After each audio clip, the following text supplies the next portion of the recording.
What's up, everybody? This is the Educator at School Your Brain, and what I'm doing right now is something called multitasking. I am talking to you while I'm playing a little game of Pac-Man here, but the purpose of this video is to talk to students about something that's very important, and that is trying to do multiple things while they're doing their homework. So you see, I'm having a little trouble thinking because I'm trying to play this game and record this video at the same time. And I'm going to walk you through an activity that you can do with your students and I tend to do this during the first week of school because it's something I'm going to keep referring to over and over throughout the whole school year. Okay, so we're just going to jump right into it. I'm going to show you guys how to do this activity, and it's like I said, it's a fun activity. The kids love it. And if you're doing distance learning, then you can still do this with your students. All you really need is a timer. So I'm just going to find a timer. And here we go. I hit timer, and I'm gonna put, let's see if I hit start, what happens here. It's counting down. I don't want it to count down. I want to, okay, yeah, I want to stop watch. So start. Okay, there we go. So that's good. Reset it. And let me take you to the document. This is the document, and you can just create this yourself. It's not that difficult. But basically, if you look at the bottom right hand corner here, it said this is an adaptation of Dave Crenshaw's Multitasking is Worse Than a Lie. And this is where I got the idea from. I came across it one day and I was like, oh, this is something to be perfect to show the students, because a lot of them try to multitask, right? You're in class, you're teaching, and then they'll try to sneak a quick glance at their cell phone, right? And then they'll tell you, but I'm paying attention, right?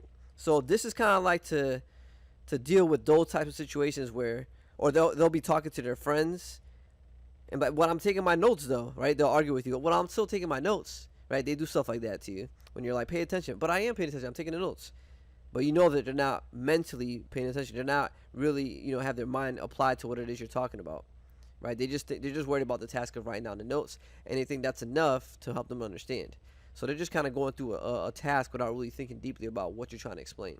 And that's kind of like the purpose of this activity, is to kind of address those situations where kids think that they're going to be able to do other things while they're supposed to be focused on one thing. And that's what is going to be revealed in this activity. Another thing I like about this activity is the fact that you don't have to convince them.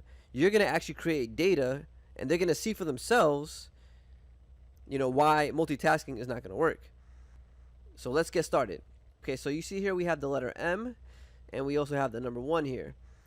And what the letter M is basically is for the phrase school your brain, and the 1 means you're going to actually write down the number of letters in that phrase. Let's run through it. So what you're going to do is you're going to make sure you're going to hit the timer.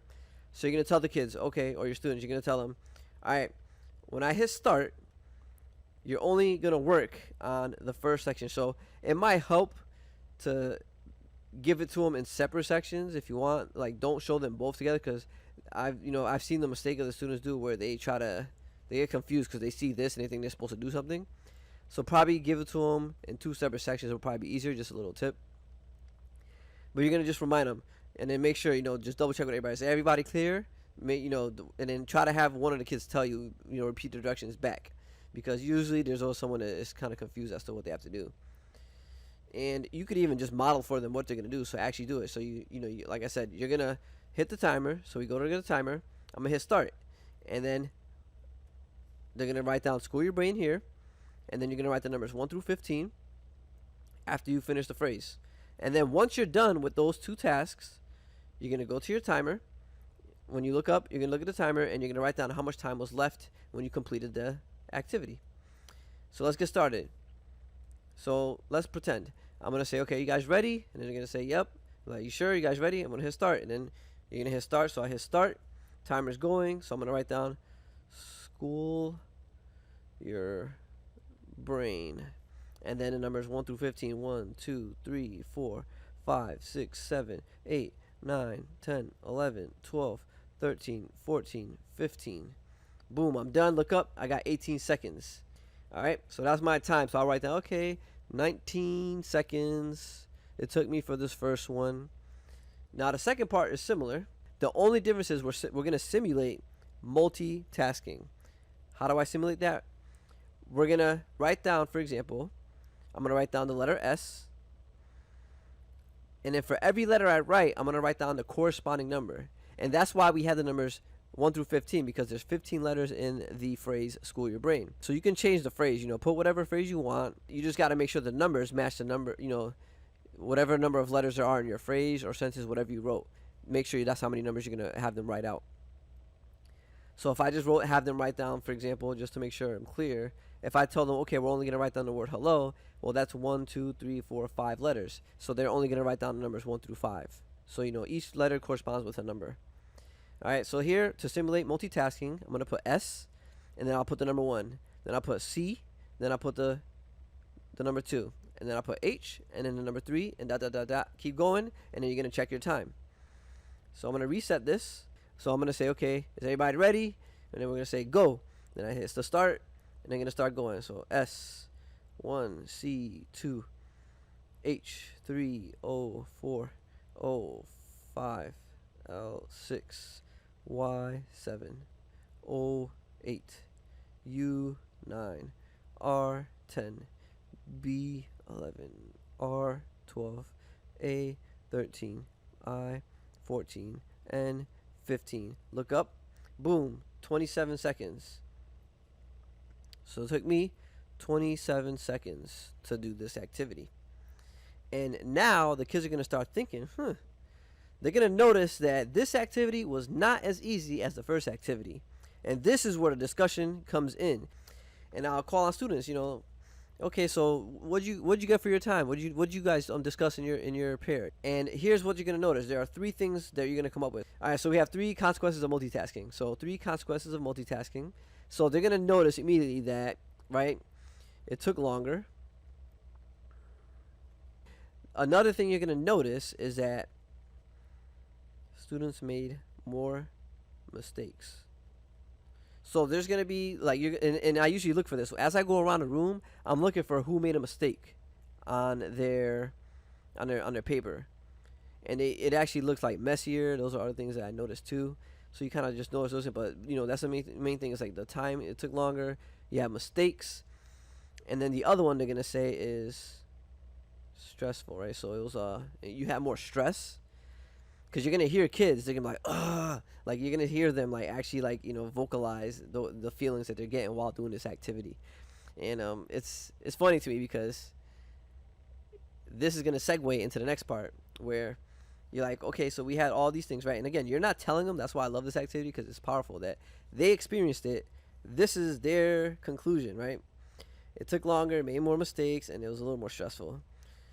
And some mistakes that you might see is, like, you'll notice that they might be missing numbers, right? So they'll skip, like, they'll go 5 and then 7, and then or sometimes kids might have to erase something. So that, there's a lot of things with mistakes. That's what you should look for. But when you do it, you could try it yourself first. That's what I recommend. Try this activity yourself, and then you'll see, you'll experience it for yourself, and then you can do that with your students afterwards, and you kind of already have it ahead of the time what they're going to react by, or how they're going to react, and what they're going to experience. Okay, so like took longer, more mistakes, and it was stressful. Now that we have these 3 things, now you can segue into the idea that I emphasize, like, listen, this activity was very, very easy, right? I just told you to copy something. That's it. I mean, it doesn't get anything easier than that. All you had to do was copy. So I just emphasize this is an easy task because I want them to understand that we're just copying.